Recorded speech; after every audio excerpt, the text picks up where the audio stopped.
Started. Hello everyone, welcome to Across the Park podcast, instant match reaction, Everton 2, Brentford 3. I mean, it was a massive day for us, massive day. Started with Burnley losing, Leeds obviously getting a last minute equaliser, but the job was always the same for us. It was to come here and win today. The players started fantastically, as did the fans. You couldn't ask any more from the fans. And for me, you couldn't have asked much more from the players that started the game. They flew out the traps, they got that goal. There's a lot of stuff that gone on there. But ultimately, we've lost the game, and it's given us a massive job now. Like, we've got to win on Thursday, and now, you know, it's a much bigger job for me than it should have been. Yeah, I mean, going into the game today, like you said, the fans, we've done our part. We won 1-0, it was booming, and then the sending off happened. And the sending off has killed it. You can go into the wheres and whys after the sending off. The whole reason we lost the game is because of the sending off. 2-1 up at half time. I think he should have changed it. I think he should have brought Just before we go into that, and I agree with you, by the way, but just before we go into that, there's two things for me. Their equaliser, Richarlison's been ragged everywhere in their area. I don't give a shit about penalties or anything like that, but it's a foul. They've gone up the other end and scored. The second thing is, when we've gone in front, more needs to be done when we go from the manager. And I love Lampard, I love what he's brought. It's night and day from January when fans are walking around the stadium and he had the Portuguese manager Pereira on Sky Sports News trying to get a job. It's night and day, and that's down to Lampard. So this is not an attack on the manager. I back him. I think a couple of times this week for me in both games he's got it wrong. I think at half time when you go 2-1 up, you know there's going to be a free man, and the free man became Eriksen. Eriksen's the free man. So 5 minutes in, get on Eriksen. Lock onto him. Get on him. Just go man for man. How though is the centre back not sent off for a second bookable offence? So he said, listen, we're not going to talk about. Listen, the Brantwaite sending off is one of them. It's immaturity in terms of his positioning. It's one of them where he's running, he clips his heels. You can't deny it, he's at least last man. Send it off, whatever. We don't want a man sent off. But just after that, Richarlison obviously gets taken down by their penalty. We get a pen, brilliant. But their centre back has already been booked. And he takes Richarlison out when he's 10 yards from goal. So how is that not a yellow card? It is, if it's a penalty, yellow card. It's got to be. I understand the double jeopardy rule. So before anyone comes at me with, you can't get sent off, but you can get a yellow card. And if that's a second yellow and you're sent off, how are you not getting a yellow card for taking someone down when they're in on goal? I know, and you're it's right. A foul. You're right, but we were 2-1 up at half time. Yeah, okay. And we can do something about that. We can control that. So it's done. We've got 10 men, which is always going to be hard second half. But I just thought, same as Mills, I thought Lampard got it wrong, and I'm not against Lampard at all, but he got it wrong. It's our fault. Today getting beat was our fault. I'll go on the record. You can manage that. The sending off killed us, it did. If he didn't get sent off, we wouldn't have lost. I don't agree with that, because of our time. We're winning with 10 men. We're winning with 10 men. No, but we wouldn't have 10 men. You haven't got 10 men. It's a different story, isn't it? No, I agree with what Pricey's trying to say here. And how on earth, right, when that team sheet come out, the only name on that team sheet you're thinking, why is he not there, is Gomez. And alright. Why is he there, yeah? Why is he there? It's Gomez. And you're like, okay, fair enough. I understand. And for me, my rationale was, Eriksen doesn't run much. Gomez doesn't run much. Two players dictate the ball, get hold of the ball, fair enough, whatever. But as soon as we go down to 10 men, he's got to get off the pitch. He's got to get off the pitch. I think when it went down to 10 men, I think he was going to change it straight away. But he gave it 5 minutes. We coped quite well in 5 minutes right there. We coped quite well with them 5 minutes. So we kept it till half time. We got the 2-1. But then instead of changing at half time, he thought we've done all right, so I'll just keep it as it is. But he shouldn't have done. He should have changed it there and then. Well, not there and then. He should have changed it at half time. Brought Kenny and brought Allen on and just shored it up and just we got the 2-1 with 10 men. Let's just do what we've done against Chelsea second half and just come back. Here's another one as well, right?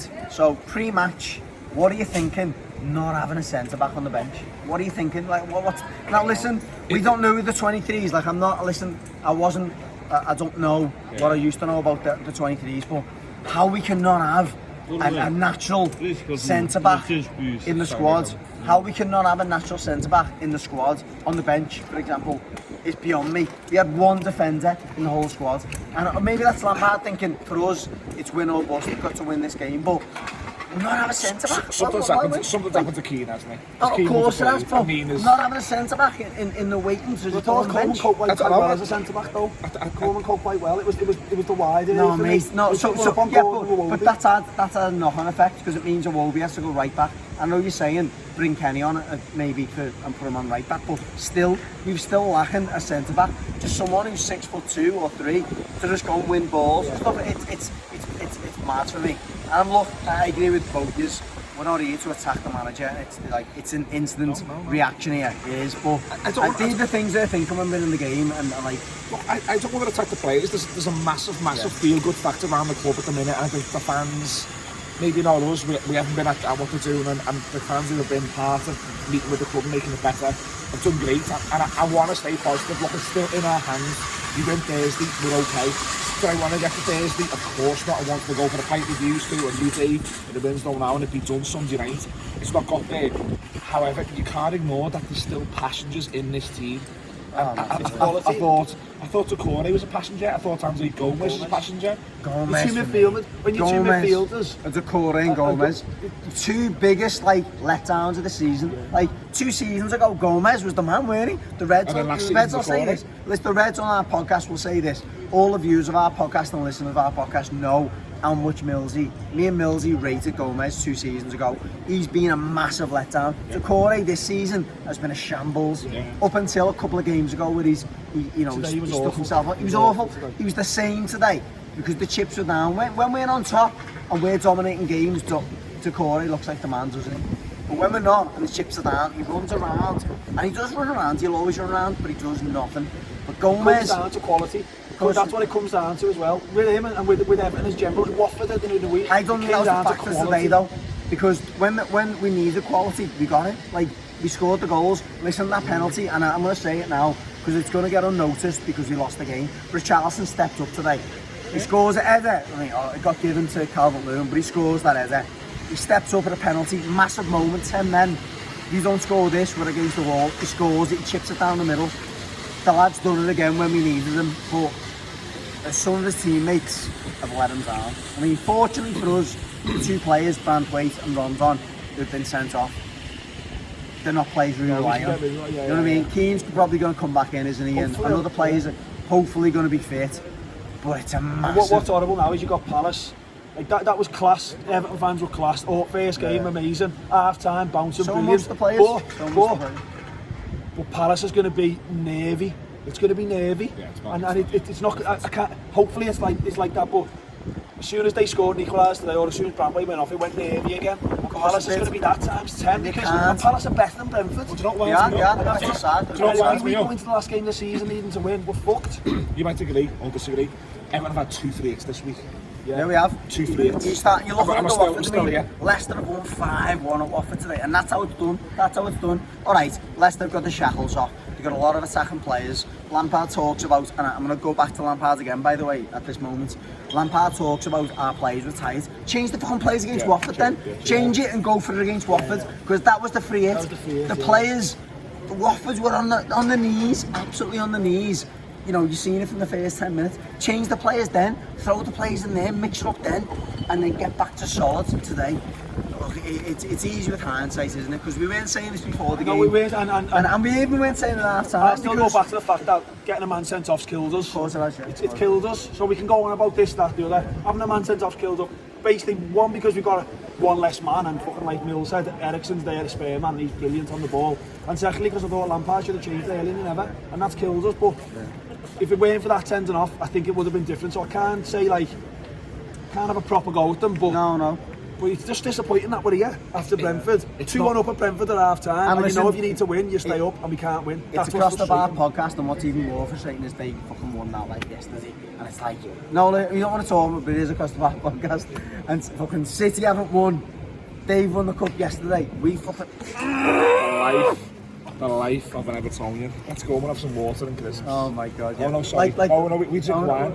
They celebrate with water and Reds crisps. after the final, we'll go home. And Thursday's massive. Look, and none of us wanted to go into Thursday, did we? Needing to win. And Thursday's massive, and we've all got to get our heads out of our asses. And this is the instant match reaction. I've always said, if you don't like what you're listening to, you don't agree.